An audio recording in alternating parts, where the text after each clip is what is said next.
La primera ilustración del uso de un contraste de razón de verosimilitud va a ser sobre un contraste de hipótesis sobre la media de una población normal. Tenemos una muestra aleatoria que procede de una densidad normal con media mu sub 0 y varianza sigma cuadrado sub 0, y queremos contrastar que la media mu sub 0 toma un valor que le llamo mu nula, contra la alternativa de que mu sub 0 es distinto de este valor mu sub nula. No decimos nada acerca de el valor de la varianza, que es un número entre 0 e infinito. Recordar, mu nula es un número dado. En este caso construimos la verosimilitud, esto lo sabemos hacer, está basada en la función de densidad conjunta de la muestra. Y sabemos que los estimadores por máxima verosimilitud de los parámetros de interés son mu sombrero y sigma cuadrado sombrero, que vienen dados por la media muestral y la varianza muestral. De esta forma podemos evaluar la verosimilitud en los estimadores máximo verosímil y obtenemos, después de realizar un poco de álgebra, la expresión que aparece en la diapositiva.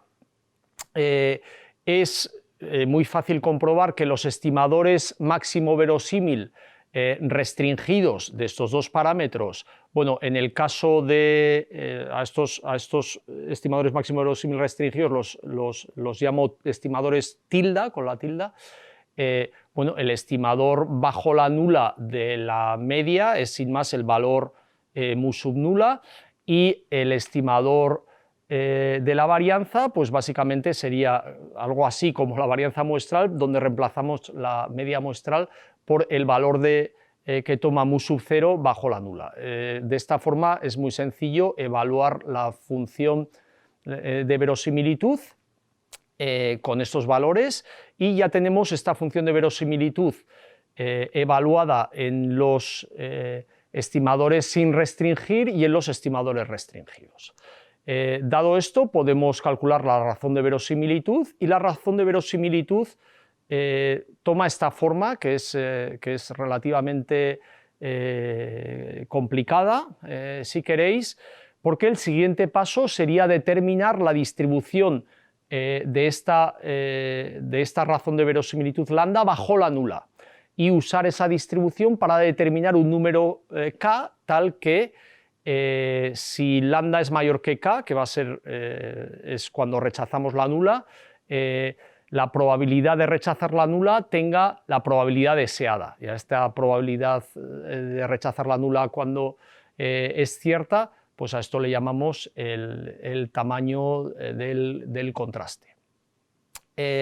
Como sabéis, los tamaños más habituales son 0,01, 0,05 y 0,10. Podemos manipular un poco la razón de verosimilitud en base a esta igualdad que tenéis aquí, que no es una igualdad que es totalmente nueva, porque he usado este truco de dividir la suma de x y menos una constante al cuadrado en la suma de dos términos, y si manipuláis un poco, introducís esa información, pues llegamos a esta versión alternativa de la razón de verosimilitud. Tener en cuenta que la idea del contraste de razón de verosimilitud es rechazar si lambda es mayor que k,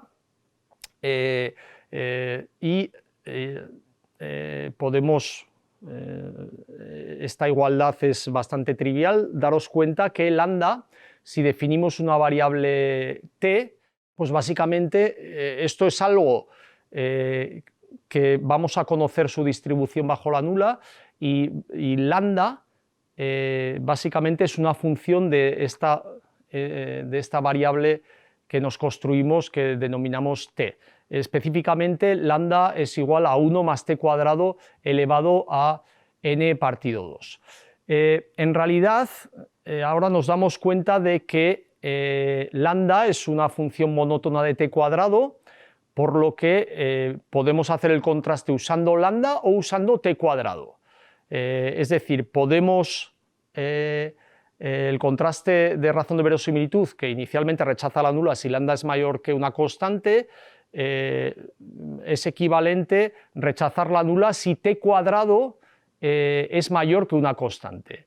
Esta simplificación de la forma de contrastar es muy útil porque encontrar la distribución bajo la nula de lambda es muy complicado, encontrar la distribución bajo la nula de t cuadrado es bastante complicado, pero de t, de alguna forma es sencillo, tenemos las herramientas para conocer cuál es la distribución bajo la nula de t. Bueno, de un múltiplo de t. Específicamente, sabemos que la raíz de n-1 por t tiene una distribución t de Student con n-1 grados de libertad. Es decir, inicialmente queremos basar el contraste en lambda, que es la razón de verosimilitud. El contraste debe rechazar la nula cuando lambda es mayor que una constante determinada y esa constante determinada nos determina el tamaño del contraste. La distribución de lambda no la podemos conseguir, pero sí que sabemos que lambda se relaciona con t cuadrado. El contraste sería equivalente, dado que lambda es una función monótona de t cuadrado, el contraste que implica rechazar la nula si lambda es mayor que una constante es equivalente a rechazar la nula cuando t cuadrado es mayor que una constante. Es decir, el contraste también sería equivalente si usamos el estadístico t y rechazamos la nula cuando el valor absoluto de t es grande. Y esto es un poco a donde quería llegar, porque la distribución de t, si la nula es cierta, es conocida prácticamente. Y aquí tenemos el resultado. Podemos conseguir un valor crítico que básicamente usó la terminología C0,025, estamos eligiendo un tamaño para el contraste que es 0,05 y si tenemos una variable aleatoria que tiene una distribución t con n-1 grados de libertad, C con 0,025 es un valor tal que la probabilidad de que esa variable aleatoria con esa distribución t de Student con n-1 grados de libertad, la probabilidad de que la variable aleatoria a exceda este valor crítico C0,025 es precisamente 0,025. Básicamente lo que vamos a hacer es rechazar la nula cuando el valor absoluto del estadístico, de este estadístico que nos hemos construido, que es que la raíz de n-1 por t excede este valor crítico. Resumiendo, rechazaremos la nula si el estadístico de contraste, esta raíz cuadrada de n-1 por t, es menor que menos el valor crítico o es mayor que el valor crítico que hemos determinado. Podemos definir lo que se denomina la región crítica, que es una región, es un subconjunto de los números reales, tales que si el estadístico de contraste cae en esa región, rechazamos la nula. Y básicamente aquí tenéis explicitada cuál es la región crítica para este contraste, teniendo en cuenta que hemos elegido un tamaño del 95%. El contraste, este contraste que hemos ilustrado es un contraste que se denomina bilateral, pero la alternativa era que la media era diferente de este valor que nos definía cuál era la hipótesis nula. Podríamos considerar contrastes que se denominan unilaterales, en el que, por ejemplo, la nula es la misma que antes, pero la alternativa es que mu sub 0 es mayor que este valor mu sub nula, o otro contraste unilateral donde la nula es que mu sub 0 es igual a mu nula, contra la alternativa de que mu sub 0 es menor que mu nula.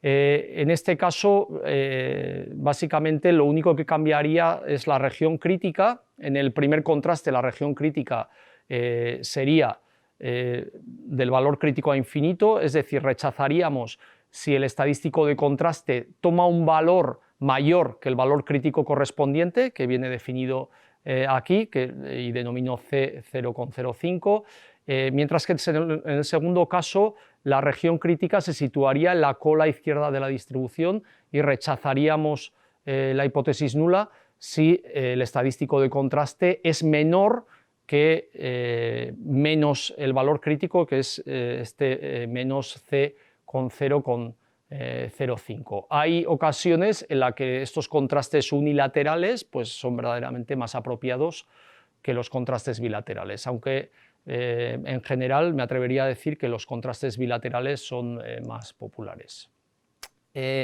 Finalmente, acerca de este problema, me gustaría describiros un poco la función de potencia de los contrastes bilaterales y del contraste unilateral, que es mayor.